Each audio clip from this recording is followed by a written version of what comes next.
Tá bom. Pronto. Aê! Oi. Você tá? Olá. Onde eu tô? Como você tá? Tudo bem. Obrigada. Que bom. Prazer, eu sou a Gabi, sou fundadora da Todo. Prazer, Gabi, prazer. A gente tá aqui com a Lau e com a Aline, que vão falar junto, e com, nas páginas escondidas sem câmera, a Fer, que é a nossa diretora de comunicação na Todo, e a Manu, que é a diretora de advocacy. Tá bem. Acho que em algum momento, todas nós três entramos em contato com vocês. Uma de cada vez. Possivelmente. Aline, eu tô só deixando, esperando as meninas. Ok, Gabi, já estamos nos dois. A Gabi travou para mim. Para mim também. Travou um pouquinho.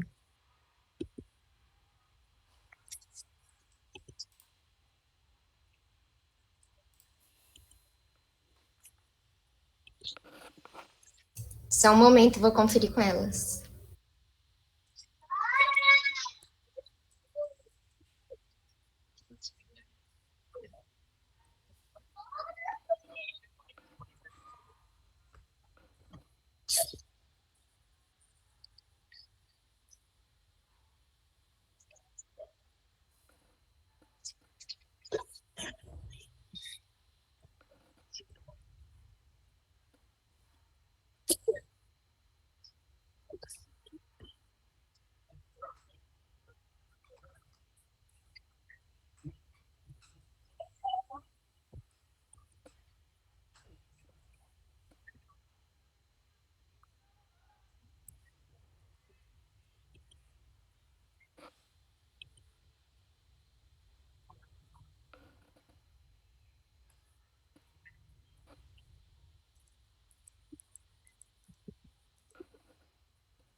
Pessoal, só para avisar que a Gabi caiu, mas ela já está voltando. E a gente já inicia também para o pessoal que está acompanhando a live.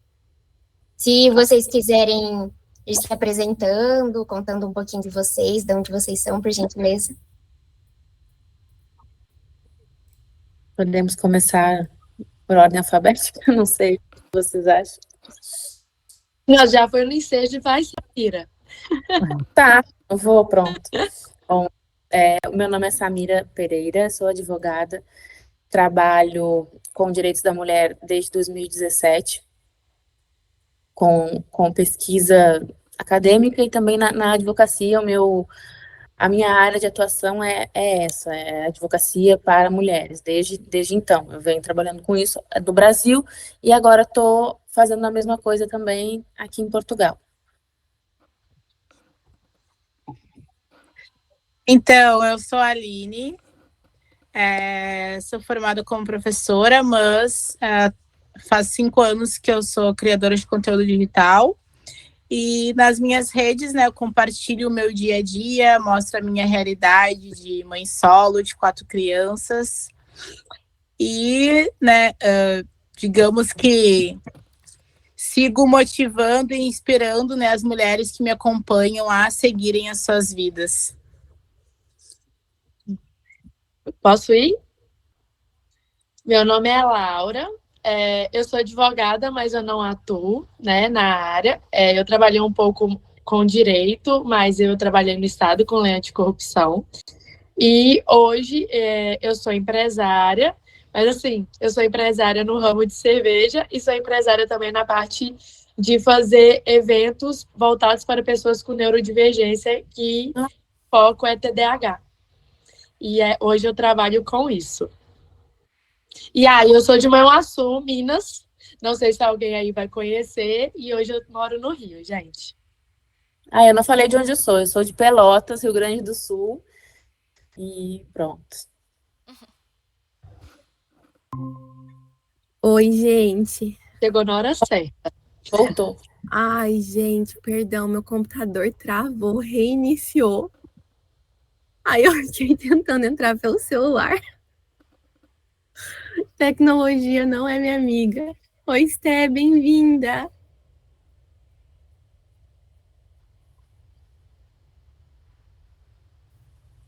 Oi, oi. Tava pedindo aqui para entrar. Pensei até que tinha alguma coisa errada. Tinha. Eu que permito as pessoas de entrarem, meu computador travou, reiniciou, caiu da chamada, foi um caos. Por isso eu não consegui te aceitar. Me desculpa, amiga, seja bem-vinda. Obrigada, tranquila. Compartilha Gente, dessa sensação aí de que eu e tecnologia também temos um problema. pois é. Cara, e pior que a nossa geração, em tese, era a geração que vai crescer com o computador, né? Mas enfim. Gente, pelo que eu vi, deu certo a transmissão já estamos ao vivo, então vou começar. Pessoal, peço desculpas pelo atraso, problemas tecnológicos aqui do meu computador. Mas antes da gente começar o nosso evento com a pergunta nada fácil de responder, por que o mundo não é das mulheres? Eu queria agradecer a presença de todas vocês que toparam conversar conosco hoje, que estão doando tempo, doando conhecimento de vocês para participar desse evento. Não sei dizer a festa que foi na toda, quando vocês toparam, todos os dias a gente no grupo, ai meu Deus, elas toparam. Foi um momento muito feliz mesmo pra gente, obrigada por estarem aqui conosco. E antes de começar, eu vou passar a palavra para vocês se apresentarem. Eu vou me apresentar também, para quem não me conhece, eu sou a Gabi Toso, eu sou a fundadora e presidente da Toda Cidadã, e eu vou estar facilitando esse encontro, então eu vou fazer a pergunta para essas mulheres que estão aqui conosco, e a gente vai conversando sobre a temática de por que o mundo não é das mulheres. Eu vou chamar vocês para se apresentarem. Na toda a gente costuma fazer assim, uma pessoa fala, daí puxa a outra pessoa. Aí terminou de falar, chama a segunda pessoa para vir. Podemos seguir assim? Gabi, a gente já tinha se apresentado, eu, Samira e a Aline. Na hora que a gente acabou de se apresentar, você entrou. Aí por isso que eu falei que tinha chegado na hora certa. Cheguei tagarelando dos meus problemas de computador, gente. Desculpa, você já estava no meio do caminho. Então fica faltando a Aline e a Esté? A Aline também já. Eu, Samira, já apresentamos. Ah, perfeito. Obrigada, gente. Esté, então vou te chamar, amiga. Desculpa te deixar atrasada na apresentação junto comigo. Sem problema algum. Me chamo Stephanie Pinho, sou psicóloga, sou psicanalista lacaniana. Tenho um amigo, inclusive, que diz que isso já é coisa o suficiente, né? Que dá um trabalhão ter que estudar. Vocês bem sabem, né? Essa formação da gente, independente da área, nunca termina. Mas tenho muita curiosidade, assim, pela temática, pela área dos relacionamentos, né? Tanto enquanto curiosa, quanto enquanto pesquisadora, enquanto alguém que também trabalha e recebe essa demanda na clínica com uma frequência muito grande, numa proporção muito grande. É sempre uma questão aí de relação. E espero poder contribuir com vocês por aqui hoje, né? Que a gente possa pensar um pouco melhor sobre essa temática que as meninas vieram aí, né? Com essa proposta, que acho que é muito interessante poder pensar por vias diferentes, não só do porquê que isso acontece, mas também, de repente, poder levantar vias, né? Possíveis para a gente lidar com a questão. Sim, perfeito. Obrigada, Esté.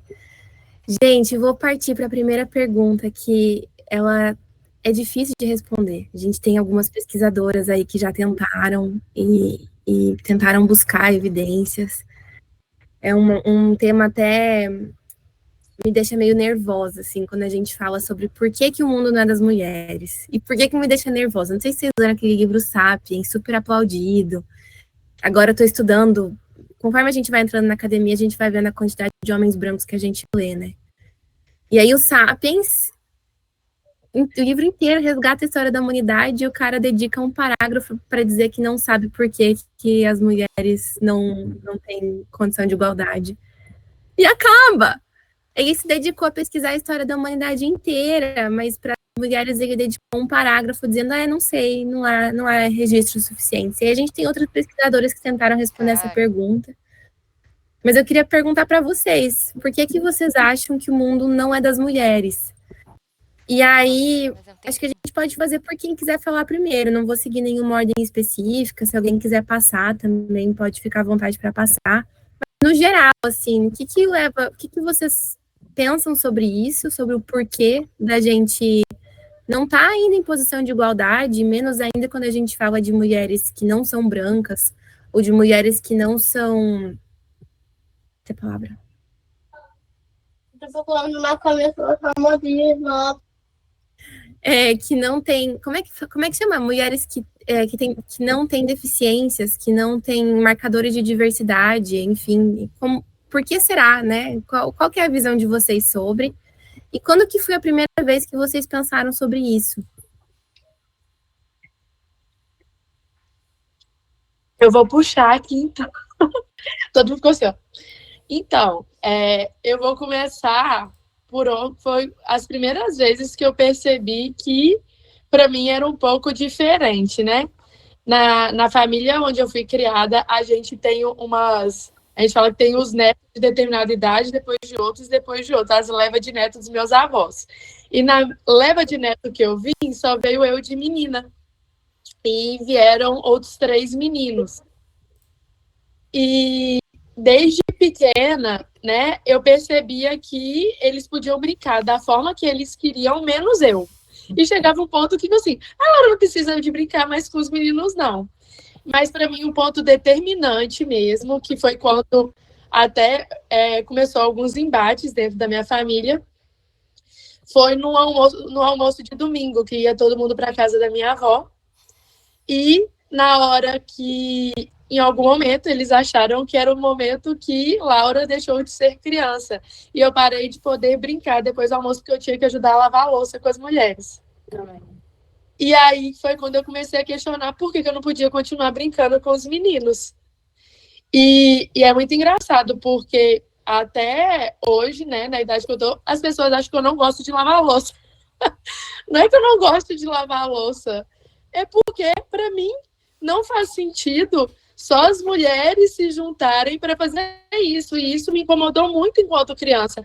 Até porque ir para um ambiente que estavam mulheres mais velhas, que não falavam o que eu estava querendo falar, não conversavam sobre coisas que eu nem entendia. Para mim, era chato, né? Era chato. Eu queria brincar. Era isso, né? Eu tinha 10, 11 anos. Eu queria era brincar, queria era ver televisão. Por mais que fossem com os meninos, era isso que eu queria fazer. Foi essa a primeira vez que eu vi que realmente os tratamentos eram diferentes, né? Mas durante toda a minha vida, eu estava até conversando com a Gabi um pouco mais cedo, né? Antes da gente começar aqui, eu sempre fui extremamente hiperativa, eu sempre fui muito ativa, sempre falei muito alto, e minhas correções foram muito sempre em cima disso, que eu tinha que sentar de determinada forma, que eu tinha que parar de me mexer, que eu tinha que falar um pouco mais baixo, mais devagar, né? Que não era para eu ser tão explosiva em determinadas coisas, e eu sou diagnosticada com TDAH. E aí eu sempre achei, durante toda a minha vida, que eu era uma... Já falavam muito para mim que eu era uma mulher muito masculina, né? Porque eu não tinha eu não tinha jeitinho, né? Sempre falaram que eu era uma mulher muito masculina, que eu pensava muito igual homem, exatamente por essas formas que eu sempre me portei, que as pessoas veem como masculina. E eu não podia me portar dessa forma. Então, isso foi sempre o que foi chamando a atenção de mim, até ficar um pouco mais velha. E quando eu estava na faculdade, a minha primeira pesquisa foi sobre direitos das mulheres e eu comecei a estudar dominação masculina. E quando eu comecei a estudar dominação masculina, que eu comecei a realmente, de fato, não pensar como eu, Laura, sofria determinadas coisas, mas como isso era uma questão geral mesmo, né? Isso que a Gabi disse do do livro Sapiens, é isso, porque tudo sempre foi contado por homens, nós mulheres acabamos reproduzindo isso, porque é o que nos dado como verdade, e aí que eu comecei a questionar que muitas das vezes o que a gente reproduz é o que nos foi ensinado, é o que está aí, né? E todas as instituições são assim, inclusive a universidade não um período à parte, né? E foi aí que eu comecei a pesquisar e comecei a ver a respeito disso. E quando eu fui diagnosticada com TDAH tardiamente, eu comecei a entender algumas questões. Eu comecei a questionar até como que as pessoas levavam, de fato, a questão do TDAH na mulher. Porque eu via só homens falando sobre TDAH, os maiores especialistas são homens, tudo é homem, e eu comecei a falar, não, gente, não é assim.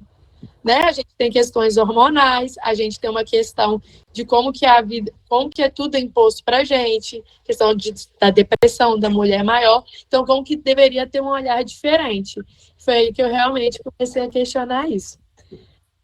Bom, acho que tem mais alguma coisa a falar? Resposta de alguma coisa, Gabi? Eu acho que eu vou puxar para mim agora, então, porque eu achei vai pela mesma linha de pensamento que eu tenho. Eu tenho uma linha, né, de pensamento feminista muito marxista. Então, eu acho que, para mim, ninguém me convence do contrário, isso começou no momento em que houve exatamente isso que a Laura colocou, que é a divisão dos papéis de gênero, desde o início. E de lá para cá, a forma como isso foi construído, eu acho, de certa forma, foi havendo várias castrações, assim, da nossa autonomia mesmo, como ser humano, como indivíduo, em tudo que é área. Então, inicialmente, os espaços separados para a gente começaram a ser os espaços domésticos, porque nós tínhamos que cuidar, porque nós tínhamos que isso, que aquilo, tínhamos que procriar e criar. Depois disso ainda, já procriando e criando, aí vem as religiões, a instituição da Igreja Católica, que coloca lá a mulher numa posição de santa, né, de virgem, porque, olhem, vejam isso, a mãe de Jesus concebeu uma criança virgem. Então, assim, o papel de uma mulher, que até então era casar e ter filhos, e além de tudo, tendo a sua sexualidade completamente deslegitimada, nós não temos direito a ter sexualidade.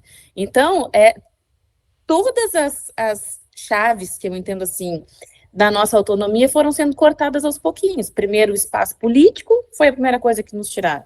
Depois, o nosso direito à sexualidade. Depois, o nosso direito ao patrimônio, porque aí o direito, né, a lei, baseada nisso tudo, entendeu que a mulher, então, por ser menos capaz, e não que ela tenha ficado menos capaz porque foi obrigada a deixar de ocupar esses lugares, mas pelo contrário, é como se a gente não ocupasse esses lugares porque nós não tínhamos essa capacidade intelectual. Então, nós também não tínhamos direito a nada, não tínhamos direito a patrimônio, não tínhamos direito ao nosso...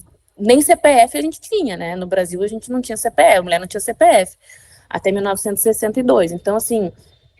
eu acho que foi indo passo a passo, essa dominação masculina, né, que a Laura colocou, foi indo de uma forma que parece para as pessoas, e inclusive para as mulheres, que é natural, que são características naturais da mulher. A mulher não gosta de estar nesses lugares. A mulher foi feita para cuidar, a mulher tem que trabalhar, até os nossos trabalhos, né? São sempre não, mas as profissões que são dominantemente femininas são essas, de cuidado.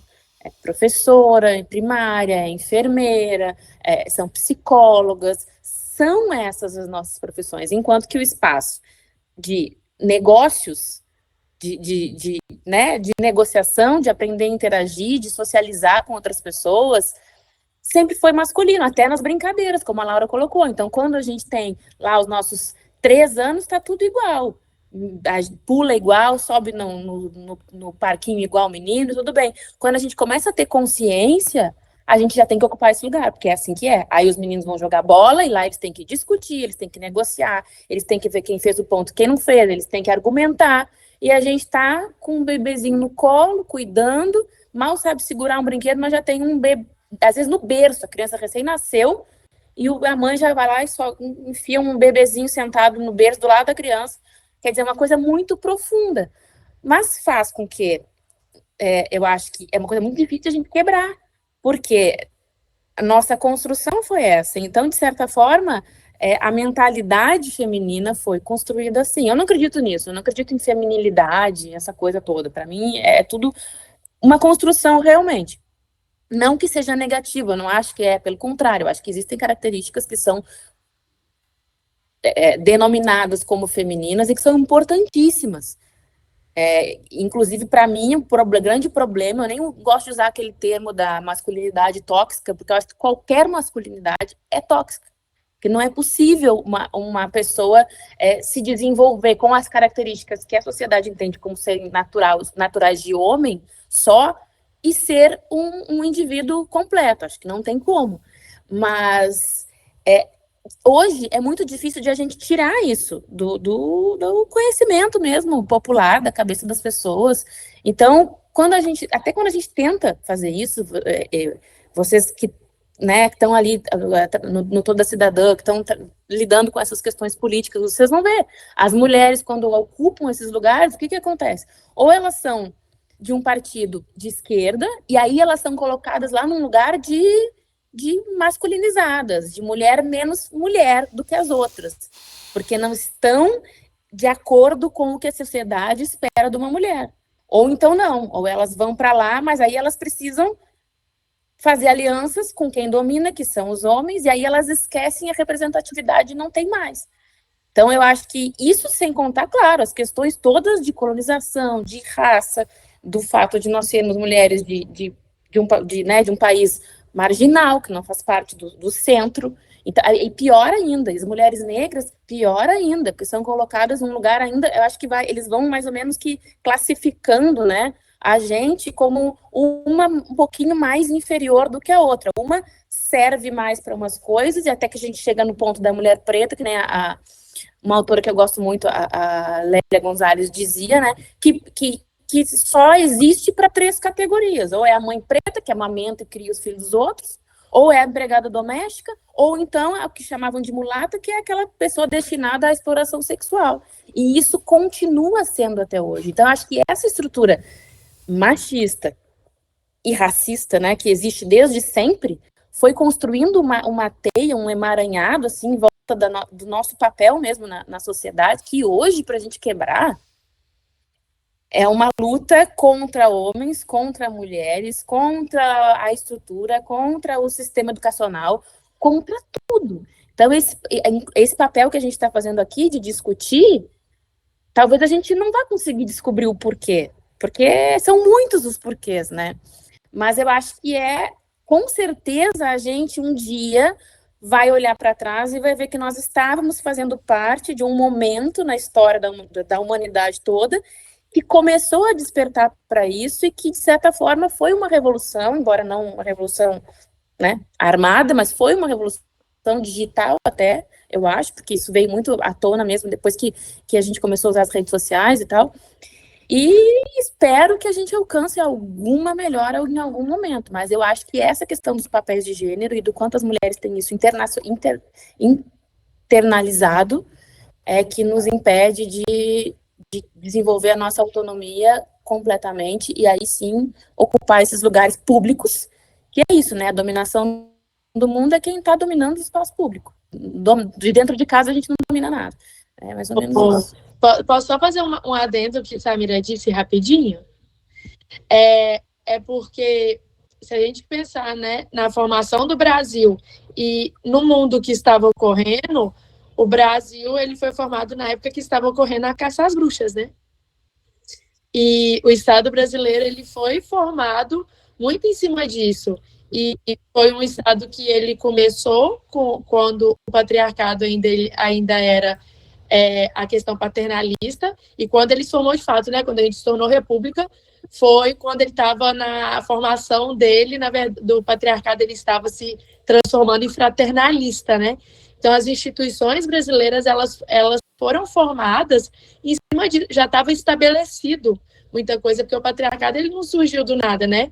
Foi algo que foi sido construído e é construído há milênios. A Gabi está lendo a Gerda, né, Gabi? E a Gerda fala muito sobre isso. O patriarcado, do nada não surgiu. Foi uma construção que demorou anos. E, junto com o patriarcado, a Gerda também escreveu A Criação da Consciência Feminista. Durante toda a humanidade, a gente teve mulheres que estiveram resistindo, né? O problema, que como a Gabi disse ali no início também, é que a história dessas mulheres foram apagadas porque elas não foram escritas por mulheres. A Virginia Woolf fala, né, que durante muito tempo o anônimo sempre foi uma mulher, né? Tudo que a gente lê de anônimo é uma mulher, né? E aí, quando a gente pensa a respeito disso, e pensa de instituições, todas essas instituições, que hoje a gente está dentro dela, foi criada dentro de um Estado que ele já era totalmente patriarcal. Então, a gente está dentro de instituições patriarcais, quaisquer instituições que a gente está. Inclusive, o nosso ambiente da casa, ele é um local patriarcal também. Então, lutar contra isso é muito complicado.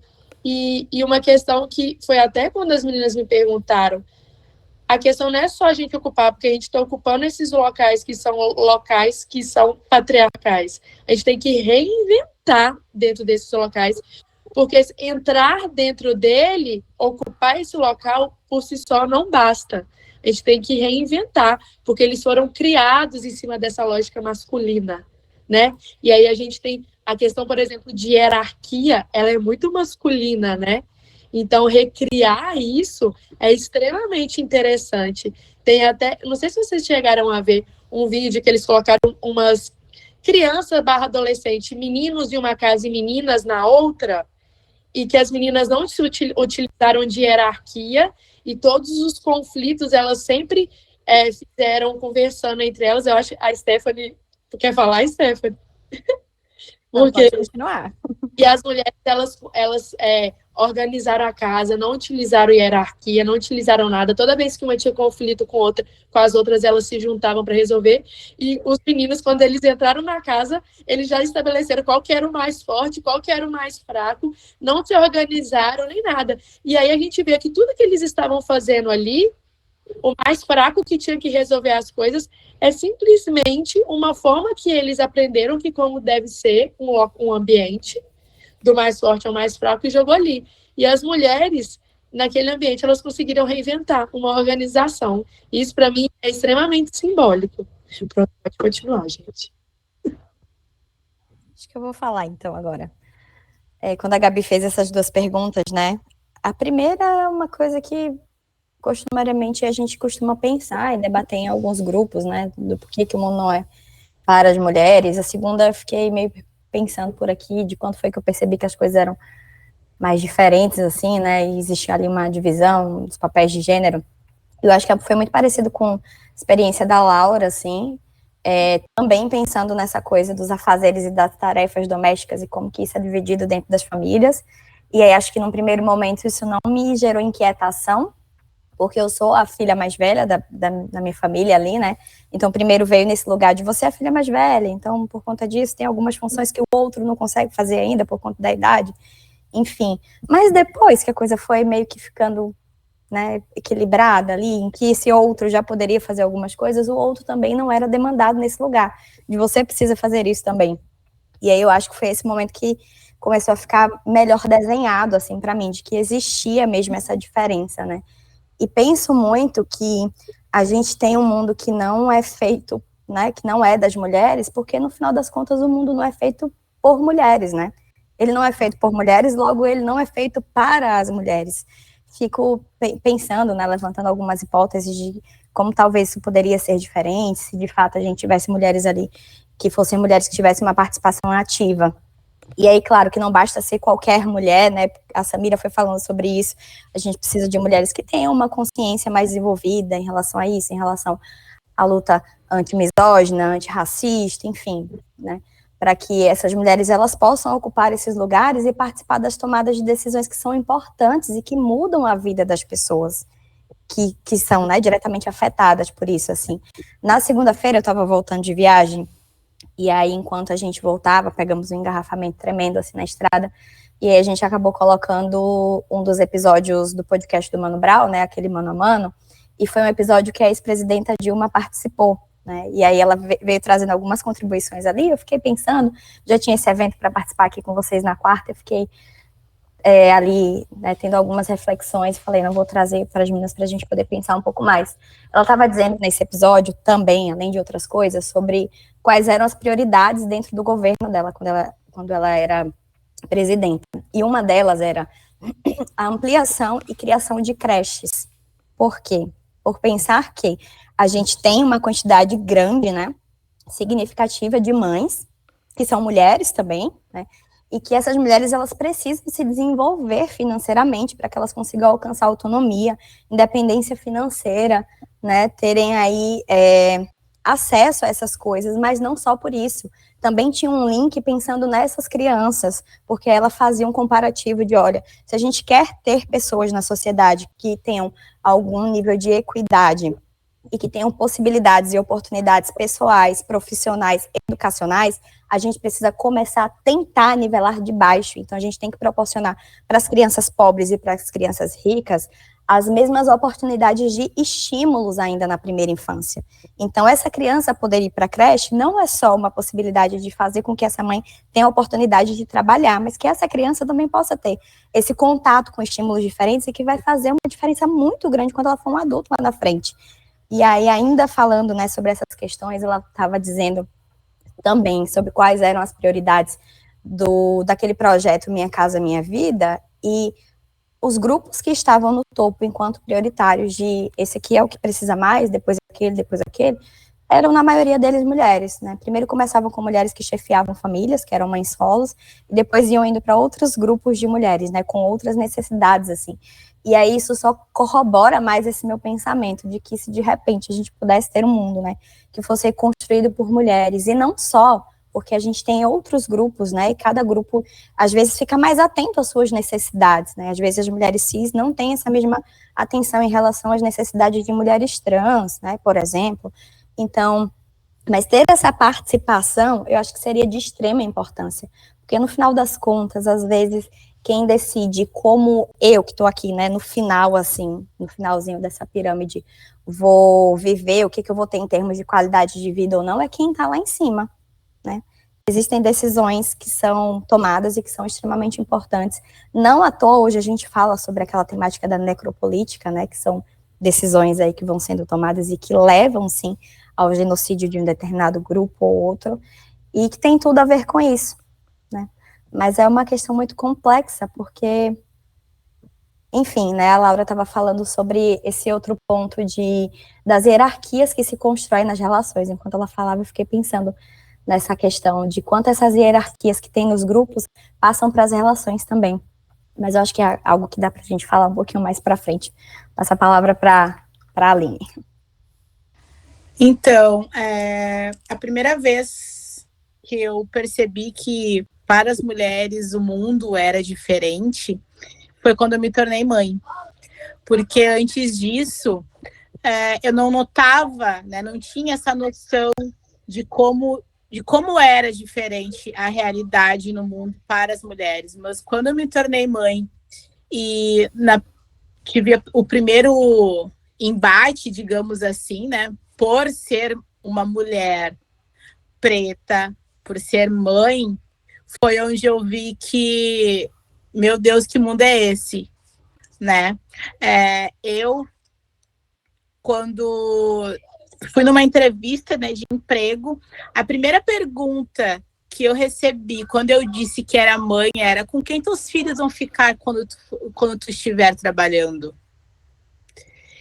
E ali eu me perguntei, será que essa pergunta é feita para um pai? Será que perguntam para um homem numa entrevista de emprego se ele é pai? Com certeza não, né? Mas parece que só por tu ser mulher, tu já tem um rótulo. Se tu é mãe, tu tem um rótulo maior ainda. É como se tu não fosse capaz de exercer nenhuma função e, ao mesmo tempo, isso faz com que muitas mulheres estejam aí na faixa, né, da pobreza, porque não conseguem trabalhar, não têm a oportunidade de trabalhar, como a Stephanie falou da questão das creches, né, não ter uma vaga para os seus filhos e estarem ali amparados, né, enfim, enquanto elas estão trabalhando. E isso é como se fosse um círculo, né, que vai indo, uma coisa vai puxando a outra, e essas mulheres acabam ficando dependentes financeiramente, né, dos companheiros, que muitas vezes elas estão em relacionamentos abusivos, e vai se tornando um círculo que não tem fim, e faz com que essa desigualdade entre as mulheres, entre mulheres, homens, enfim, elas aumentem cada vez mais.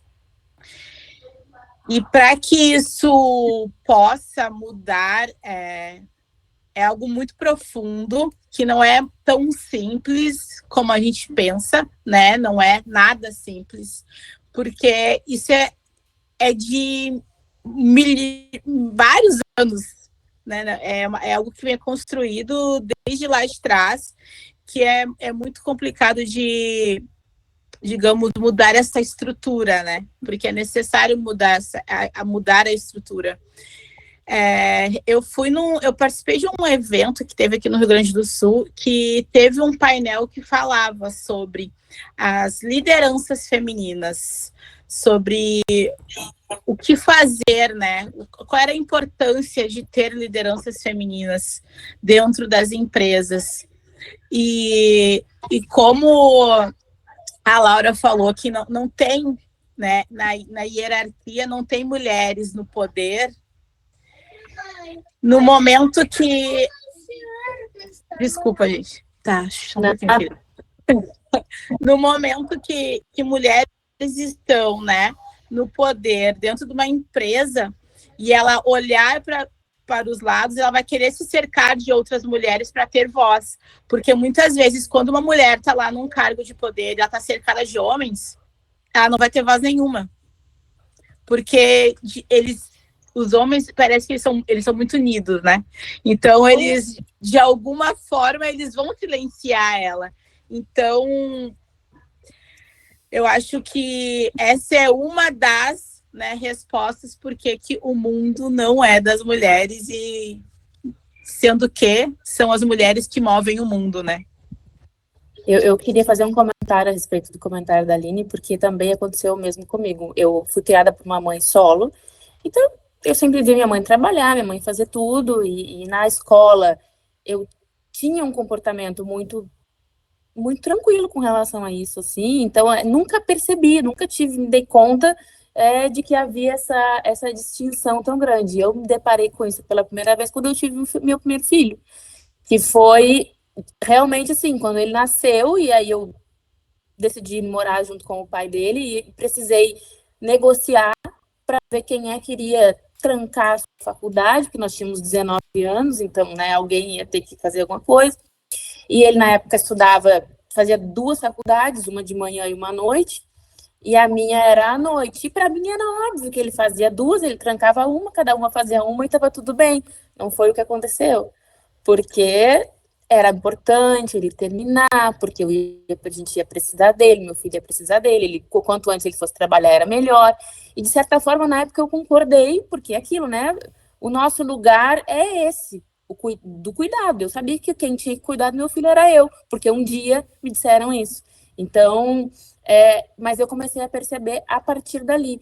E desde então, eu acho que a Aline vai concordar comigo, que não adianta a gente dizer que é só um preconceito. Então, quando eu vou numa entrevista de emprego e eles me perguntam isso, existem duas vias, eu acho. Uma é a discriminação de gênero, sim, porque essa pergunta não tem que ser feita, mas a segunda é justamente uma realidade.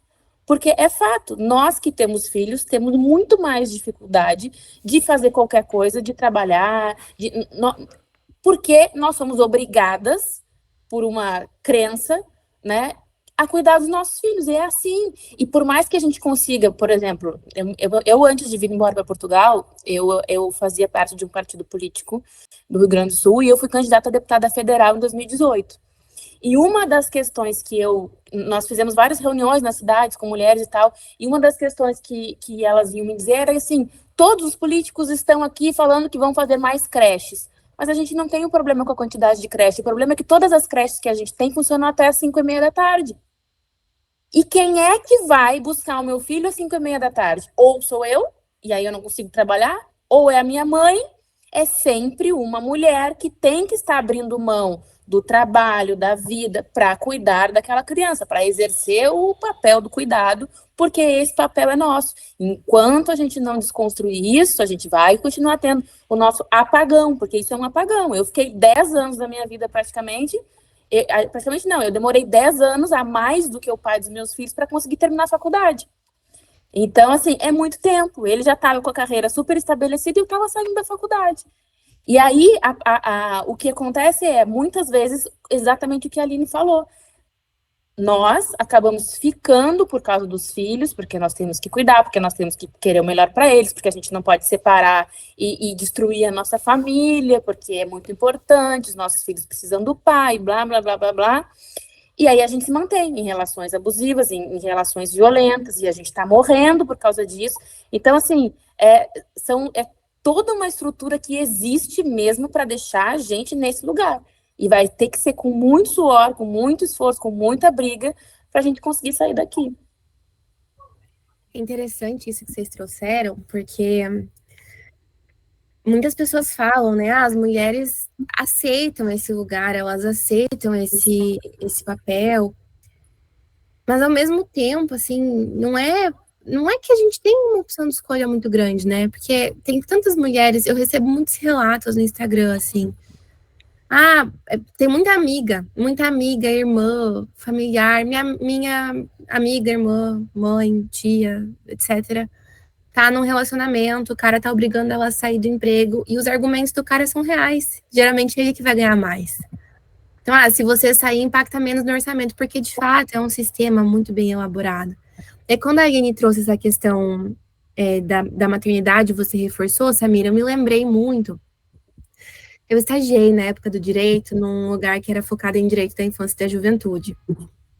E era bizarro como as autoridades atacavam as crianças para atacar as mães.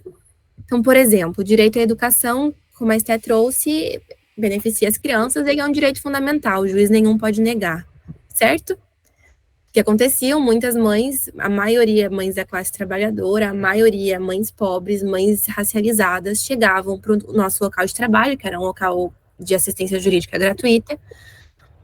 Não consigo trabalhar, porque sou mãe solo e eu não tenho creche. E aí a gente levanta esse debate, toda vez que eu levanto esse debate, vem alguém para falar assim, mas a escola não é depósito de criança. Claro que não. É claro que não é depósito de criança, mas a gente não pode deixar as mães desamparadas também. Qual que é a solução para isso acontecer? E aí, se a mãe para de trabalhar, ela para de fornecer o básico para a criança, alimentação, condições de sobrevivência. No Sul, ainda o abrigo. A gente, né, tem pessoas que morrem de frio, porque a gente está num sistema que permite isso, que planeja isso, que garante isso. E aí, se elas deixam de fazer isso, elas são denunciadas para o Conselho Tutelar. Se deixam a criança em casa sozinha, são denunciadas para o Conselho Tutelar. É uma armadilha, e aí, como é um direito que juiz nenhum pode negar, a gente chama no direito de direito líquido e certo, a gente entrava com muitos pedidos de guarda em creche, porque era garantido, de vaga em creche, porque era garantido que os juízes iriam liberar e as mulheres iam conseguir ter um pequeno alívio ali, né, na situação. O juiz da minha cidade conversou com a secretária de educação, sem a nossa presença, ou seja, o juiz conversou com o réu do processo, para combinar que, já que ele não podia negar, então ele ia estender o máximo que o prazo legal permitia. Eles combinaram, a secretaria chegou, estou sem orçamento, não estou conseguindo, não tem como. Ele falou, vou adiar o máximo que eu posso. E essa confiança de 2 órgãos estatais, que deveriam estar funcionando em prol do cidadão, de que as mães vão garantir. E aí agora, estudando economia política, a gente tem, o nome do meu curso é Economia Política do Desenvolvimento, dos Países em Desenvolvimento. A gente estuda vários casos do mundo todo de transferência de dinheiro, de como as instituições que doam geralmente colocam condições que mantêm países em desenvolvimento no status de países em desenvolvimento, impedindo que eles, em qualquer momento, tenham os mesmos acessos. E uma política muito comum de muitos estados é confiar que as mulheres vão fazer o trabalho do Estado. Simplesmente lavar as mãos. Tudo bem que a responsabilidade de educar é compartilhada, a família também está envolvida, mas não é isso que acontece, é um lavar as mãos, confiando que as mulheres vão dar conta do recado. Gabi, é assim, diga, Lau. Isso é porque o que acontece, né? Eu acho que quando a gente começa a... Eu acho que todo mundo que quando entra no direito, entra com os ideais, meio assim, eu acho que a gente só vai quebrando a cara, né? Assim, o direito do Estado burguês, ele é burguês também. Porque quem que faz essa lei? E uma coisa que as pessoas não compreendem é estar na lei não quer dizer que é um direito garantido. Por quê? Porque quem são os operadores da lei? Né? Quem são essas pessoas que vão estar ali? Quem são os juízes? Né? Então, assim, nada é descolado da realidade. Não existe um incrível mundo em que isso funciona, não. E isso para mim é muito marcante, assim. Então, às vezes, quando tem algumas mudanças legislativas, assim, todo mundo vai lá e super, uhul! Eu falo, gente, tá, tem a lei, mas como que isso vai funcionar? O que vai garantir essa lei? Né? Eu estava falando que eu tenho TDAH e hoje eu trabalho com muitas coisas voltadas para quem tem TDAH. E aí saiu uma lei falando sobre acompanhamento de alunos com TDAH, dislexia e outros transtornos de aprendizagem. Eu falei, tá, então qual o dinheiro que vai ser, então, mandado para a parte da educação para que tenha, né, a especialização, a formação dos professores, as pessoas que vão acompanhar essas pessoas. Está tendo concurso nessas prefeituras, tendo concurso no estado, para ter ali mais uma pessoa para ficar acompanhando esse aluno, ou é só mais uma lei? São leis com diversas lacunas que não são preenchidas, que são simplesmente maquiagens políticas. É uma maquiagem política que parece para diminuir um pouco o anseio da população. Assim, não, alguma coisa foi feita. Não foi. Não foi feita. E isso é muito claro. Eu acho que essa família que trabalha com direitos das mulheres ali, eu acho que todo dia, inclusive em Portugal, diz que é bem conservador, né, no que diz respeito à questão do direito da mulher e das mães. O negócio é só paulada, né? É só paulada. Sabe que eu no mestrado eu estudei exatamente isso, foram as constituições latino-americanas e comparado, assim, as alterações nas constituições comparado ao resultado dos países, né, na questão da violência contra a mulher, dos direitos da mulher e tal. E aí a gente tem, na América Latina, muito essa cultura da luta feminista, Chile, Bolívia, no Peru, tem muito isso. E tanto é que a primeira constituição do mundo a incluir o termo cidadã, junto ao lado do cidadão, e não todo cidadão, não sei o que, não, todo cidadão e toda cidadã, é a Constituição boliviana, e casualmente ou não, é o país da América Latina com menor índice de violência contra a mulher. Então, assim, essa questão da linguagem, ela foi uma das coisas que a gente conseguiu enxergar e mudar no Brasil e nos países. E quando eu estava no Brasil, boa parte do meu trabalho era justamente nesse sentido que a Laura colocou, de dizer assim, não adianta nada a gente ter lei, porque o nosso direito é um produto do nosso Estado, e o Estado é machista e racista. Então, o nosso direito não pode não ser, ele tem que ser. E as pessoas que operam, assim como a gente, também são. Então, as pessoas que não percebem que são e não estão dispostas, eu gosto muito de uma frase de uma autora mexicana chamada Marcela Lagarde, que ela não usa o termo desconstrução, não tem, ela diz, se eu me desconstruir, eu estou fazendo um serviço para ninguém, porque tudo que é desconstruído vai ser construído com o mesmo material, então eu tenho que destruir o que foi feito e fazer de novo. É assim, e é assim mais ou menos que eu penso, a gente tem esse trabalho, né, de ficar se destruindo o tempo inteiro para tentar enxergar os nossos erros e tudo isso. E realmente é fato, no Brasil nós temos uma legislação, por exemplo, a Lei Maria da Penha, que dizem que é a terceira melhor lei do mundo de proteção à mulher, para mim é a primeira, não tem outra melhor, e no entanto é muito difícil de aplicar. Mas, quando eu cheguei em Portugal, eu me deparei com uma realidade que me fez sentir saudade do que era difícil no Brasil, porque era difícil, mas não era tão difícil porque nós tínhamos a lei. Então, ainda que a lei não seja aplicada, eu, quando dava os cursos, eu sempre dizia assim, não conseguiu alguma coisa, pega a Lei Maria da Penha, põe embaixo do braço e vai para a delegacia. Não sai de lá enquanto ela não for respeitada. E nós tínhamos esse instrumento. Aqui não tem. Por que não tem? Porque o direito europeu se desenvolveu muito a partir daquela questão, né, de todos são iguais perante a lei, e acabou. E é assim. E ninguém nunca pensou nessas questões mais mesmo da mulher, do porquê que existe um tipo de violência doméstica, que não é só violência doméstica qualquer, contra a criança, contra o idoso, é específico pela questão de gênero. Por que tem mulheres que são mortas só porque são mulheres? Isso aqui ninguém pensou. Então não tem lei para isso. E aí, o não ter lei faz com que muitas mulheres brasileiras que estão aqui, quando tem que enfrentar um processo judicial assim, por mais difícil que seja o Brasil, é melhor do que aqui. Porque a gente não pode fazer absolutamente nada, porque ninguém nunca pensou nisso. É assim, ó, é desesperador. Então, além de não ter lei, os juízes são machistas, o tribunal é machista, tudo é machista, e a gente não tem o que fazer. É realmente É pior, né? Eu já é experimentei horrível. homofobia em Portugal que eu não... Nossa Senhora. Mas, gente, isso que vocês tocaram é um ponto muito importante. Eu acho que é um equilíbrio muito delicado, né? Entre a gente saber que essa não é a solução final e tentar achar estratégias para navegar o mundo no dia de hoje, assim. Porque eu não acho que a gente vai ver... A pessimista aqui, mas eu não acho que a gente vai ver um mundo com uma revolução que termine com sistemas capitalista, patriarcal e racista no nosso tempo de vida. Talvez aconteça. Eu estudei revoluções esse ano e o meu professor falou, muito difícil prever revolução. Ele estuda isso há 40 anos, ele estuda várias. Ele falou, às vezes o que move a revolução é uma coisa tipo, fora do controle. Alguém querido morre. Aí eu fiquei, bom, então tá bom. Mas eu acho que talvez seja difícil, então a gente tem que pensar em instrumentos para ir navegando a vida. E aí eu queria perguntar para vocês, essas mulheres que estão aqui conosco, vocês não estão aqui à toa, a gente pensou com muito carinho em quem a gente queria que trouxesse para falar conosco, pensando nas atuações de vocês, no que vocês compartilham nas redes, nas vivências de cada uma, nos estudos de cada uma, nas práticas, né, porque a gente sabe que tem muita coisa que se aprende que não é estudando, que se aprende fazendo. Eu imagino que nada ensine mais do que ser mãe e tentar criar indivíduos conscientes num mundo que não favorece, né?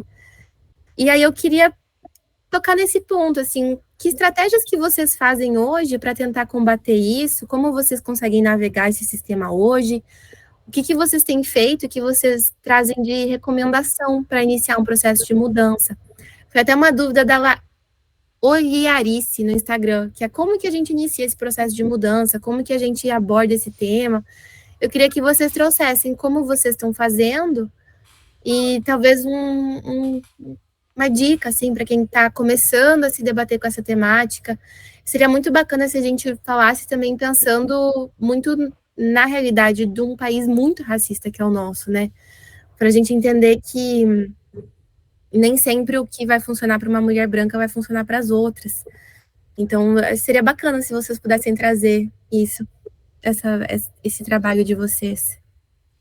Então, né, trazendo assim para minha realidade, eu tenho 2 filhos homens, 2 filhas meninas, e penso muito, né, no que vai acontecer com eles, o que pode acontecer quando eles não estiverem mais embaixo das minhas asas. Porque, por enquanto, eu estou protegendo. E mesmo eu protegendo, meu filho, com 6 anos, sofreu racismo na escola. Então, são várias vertentes e é por isso que eu falo que a cabeça da mãe, ela não para nunca, né? Ela está sempre pensando, girando, rodando 24 horas, porque são várias vertentes, assim, vários pontos que eu penso todos os dias. As minhas filhas, né, as gurias, eu fico pensando muito no que vai ser o futuro delas sendo mulheres, né, e sendo mulheres pretas, diante do cenário que a gente tem hoje. Então, eu tento, né, fazer com elas mais ou menos o que... Opa! Ai, gente, cai quase. Tinha alguém me ligando ali. Eu tento fazer com elas praticamente como eu cresci, né? Como a minha avó me criou, né? Digamos assim, mostrando para elas o quanto a gente precisa ser forte. Porque mulher precisa ser forte, né? E às vezes essa força que a gente precisa, a gente só descobre quando a gente precisa. A gente pode até achar que a gente não consegue, mas a gente consegue sim. E não é bom, não é legal se mostrar ser forte o tempo inteiro. Mas no mundo que a gente vive é necessário, né? É muito necessário. E os meninos, eu tento, porque eu acredito que tudo começa dentro de casa, né? Eu sei que eles são os futuros adultos, né, do nosso mundo. Então, é uma sementinha que eu estou plantando dentro da minha casa para que se espalhe depois. E eles, os homens negros, eles são vistos como não afetuosos, né, como homens bruscos. E os meus filhos são totalmente o contrário disso. Eles são super carinhosos, super afetuosos, protetores, e é isso que eu tento trabalhar com eles para que eles entendam qual é o papel deles na sociedade, né, como homens, e principalmente como eles devem agir em relação ao outro, né, e principalmente em relação a outras mulheres. E esse trabalho já começa dentro de casa, em coisas pequenas, como, por exemplo, uma briga, né, de irmãos, que eu falo, não pode gritar, tu não pode levantar a voz para tuas irmãs, né, elas são mulheres, não pode, tem que falar comigo primeiro, tem que conversar, não pode gritar. Então, acho que tudo começa assim dentro de casa, né, e a escola tem um papel muito fundamental também, porque eu acredito que a escola, ela é uma extensão da nossa casa, porque as crianças passam muito tempo dentro da escola. Então, a gente forma o caráter dos nossos filhos e na escola é uma continuação disso, né? É uma continuação. E quando meu filho sofreu racismo na escola no ano passado, eu vi que a escola não está preparada. Não está nem um pouco preparada, né? Porque a escola só acreditou em mim porque eu gravei o meu filho chorando desesperadamente, me contando o que tinha acontecido. Porque se eu não tivesse gravado, elas não iriam acreditar, né? Ai, não, como assim uma criança não capaz? A gente não viu, sabe? Então, falta ainda muito preparo, assim, né, para os profissionais, né? Enfim, e acredito também que não é só culpa desses profissionais, mas do Estado que não fornece esse preparo, né? Essa profissionalização de quem está ali. E, enfim, meus filhos estudam em escola pública, então vejo isso assim diariamente, né? Sinto bem na pele, assim, mas eu acredito que tudo começa em casa.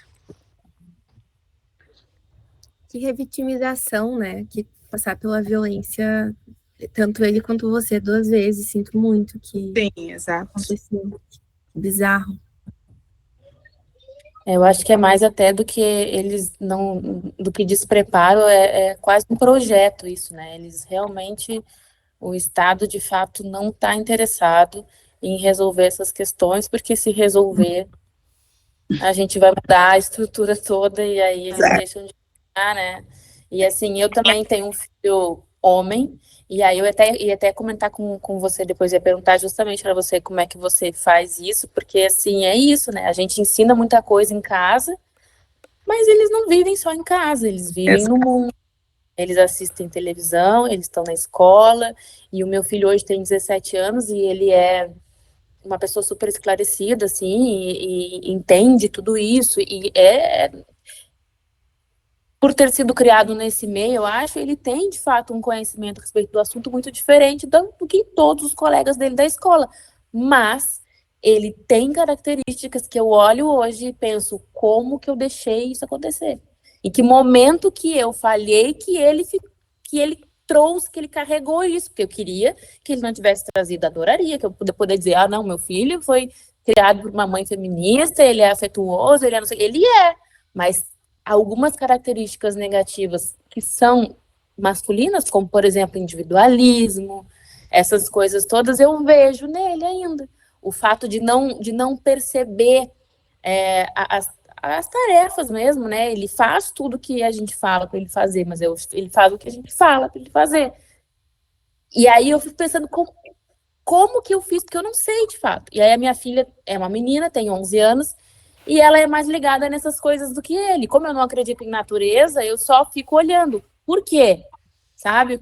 O que eu errei nesse momento aqui que deu isso aí? Que ela tem 11 anos e tá mais atinada para essas coisas do que ele que já tem 17, né? Então, assim, por mais que a gente tente, eu acho que sim, eu acho que tem até uma frase que diz, né, às vezes a maior colaboração que a gente pode deixar para o mundo não é algo que a gente faz, mas é alguém que a gente faz. Então, eu acho mesmo, sim, que os nossos filhos estão aí para levar, continuar o trabalho que a gente está fazendo,